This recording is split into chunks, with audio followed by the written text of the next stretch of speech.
Bem-aventurado aquele que teme ao Senhor e anda nos seus caminhos. Do trabalho das tuas mãos comerás, feliz serás e tudo te irá bem. Salmo 128, verso 1 e verso 2. Estou feliz nessa manhã porque mais um dia o Senhor nos dá, nos presenteia como oportunidade de estudarmos um capítulo da palavra do Senhor. Temos sido abençoados com o livro de Gênesis. E nessa manhã, nesse momento, com a Bíblia aberta, no livro de Salmo 128, verso 1 e o verso 2, o salmista Davi fala: feliz é aquele, ou bem-aventurado aquele que teme ao Senhor, respeita, considera, entende que Ele é o Senhor da sua vida e anda nos seus caminhos. De todo o trabalho das tuas mãos comerás, feliz serás e tudo te irá bem, porque nós teremos a bênção de Deus sobre a nossa vida. Que o Senhor abençoe esse dia, que seja um dia de muitas vitórias, de muitas conquistas, para a honra e glória do nome dEle. Quero convidar você nesse momento a ter nas mãos a palavra de Deus também. Vamos estudar um capítulo da Bíblia a cada dia. Somos desafiados a cada manhã. Esse é o nosso primeiro compromisso, essa é a nossa primeira responsabilidade, abrirmos a palavra de Deus e deixarmos ela conduzir a nossa caminhada. O livro de Gênesis, capítulo 12, verso 1. Ora, disse o Senhor a Abraão: sai da tua terra, da tua parentela e da casa de teu pai e vai para a terra que te mostrarei. Abraão é um dos descendentes da família de Noé, dos filhos de Sem. A vida de Abraão estava estável ali na cidade de Ur dos Caldeus. Era uma cidade que ficava ao norte da Mesopotâmia. Sendo um dos filhos primogênitos de Terá, ele de fato iria herdar toda a fortuna, todos os bens dos seus pais e teria todos os privilégios de um primogênito de um clã. Entretanto, embora Abraão fosse herdar toda essa riqueza e poder que teria nas mãos, ele estava casado com Sarai, mas Sarai era uma mulher estéril que até então não tinha lhe dado os filhos. Contudo, Moisés descreve que o destino desse casal foi completamente modificado a partir do momento em que o Senhor faz uma promessa a Abraão e a sua esposa, como está no capítulo 2, no verso 2. De ti farei uma grande nação, e te abençoarei, e te engrandecerei o nome. Sê tu uma bênção. Abraão aceitou pela fé o convite do Senhor. Resolveu viver uma vida confiando e crendo o que Deus iria fazer por ele. Deus estava lhe dizendo: olha, sai da tua terra, como nós vimos no verso 1, vai para uma terra desconhecida. Deus iria mostrar para ele aonde ele iria viver. E nessa terra desconhecida, Deus abençoaria a sua vida, a sua prole e, consequentemente, dos seus filhos, Deus teria uma nação e dessa nação, Deus iria abençoar todos os outros povos da terra. A visão divina é uma visão missionária. A visão do Senhor é uma visão evangelística. Ele queria que, a partir de Abraão e Sara, os filhos que viessem da sua descendência, consequentemente, seriam pessoas que iriam conhecer o Senhor. E na proporção que fossem crescendo, se desenvolvendo, recebendo a bênção de Deus, conhecendo a palavra do Senhor, consequentemente, eles se disseminariam e falariam de Cristo para outras pessoas e o mundo inteiro teria conhecimento das verdades que o Senhor entende que é o suficiente para receberem a salvação. Em cada lugar onde Abraão chegava, ele montava um altar. Abraão era um homem que andava com Deus. Abraão era um homem que buscava o Senhor. Abraão tinha entendimento de quem Deus representava para a sua vida. Abraão tinha ouvido dos seus pais a respeito do dilúvio e tenho certeza que Abraão tinha esse temor no seu coração. O desejo de Abraão era levá-los, a sua geração, levar os seus filhos, como se tratava de um patriarca. O desejo de Abraão era levar a sua descendência a buscar a Deus, amar ao Senhor e viver em uma vida de fidelidade. Eu quero nessa manhã aqui chamar a tua atenção. Nós precisamos viver como Abraão viveu. Nós precisamos construir um altar na nossa casa. Aonde nós formos, nós não podemos nos esquecer do altar que Abraão levantava e que o altar que nós também temos.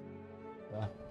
Quando Abraão levantava um altar ao Senhor, Abraão se preocupava em oferecer um sacrifício, abrir o seu coração, clamar ao Deus Criador dos céus e da terra. Na verdade, esse altar representa a nossa devoção a Deus, o nosso primeiro compromisso, a nossa primeira responsabilidade. E tenho certeza de uma coisa, Abraão, quando levantava um altar, aquele altar, não só ele se prostrava ali com o intuito de adorar a Deus, mas ele convidava a sua esposa, ele convidava os seus filhos, ele convidava os seus familiares. Como sendo o patriarca, nas suas mãos estava a responsabilidade de poder conduzir a vida espiritual, não só financeira, não só política, não só educacional, mas Abraão entendia que a visão divina, a visão espiritual também deveria proceder das suas mãos. Nós podemos enfrentar crises periódicas em nossa caminhada, mesmo sendo um homem que ande ao lado do Senhor, que busque ao Senhor, nós podemos nos deparar com algumas crises. Abraão teve que descer ao Egito para salvar os seus bens.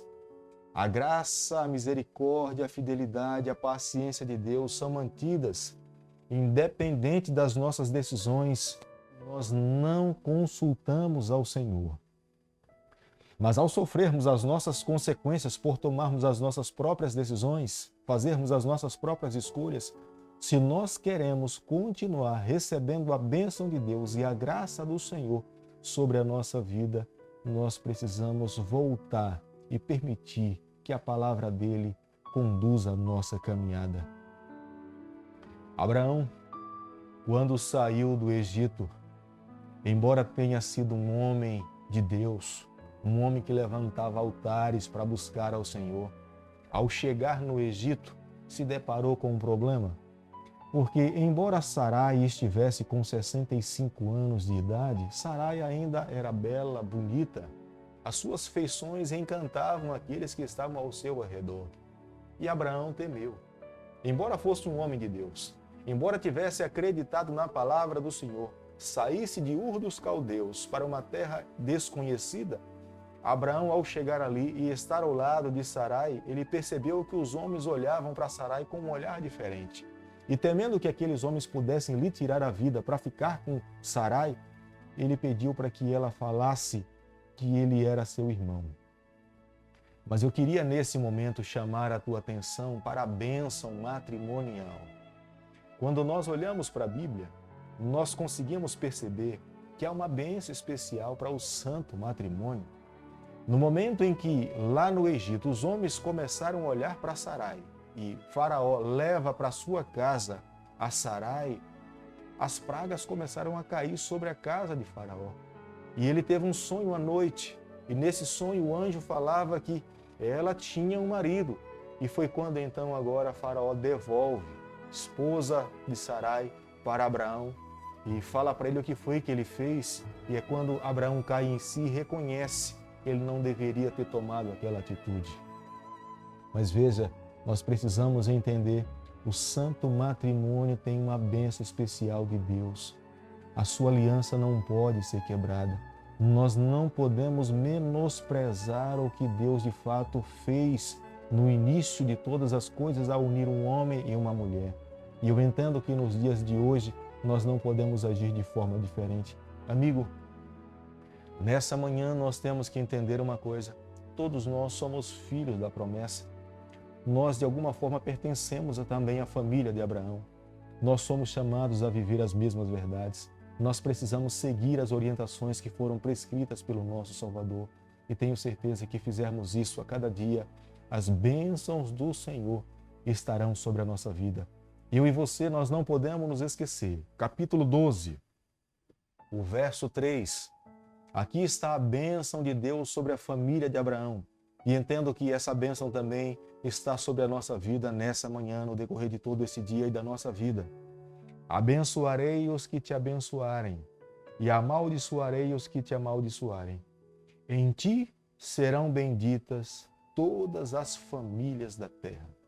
Deus estava dizendo, estou te abençoando para você abençoar outras pessoas. Você não pode viver uma vida egoísta.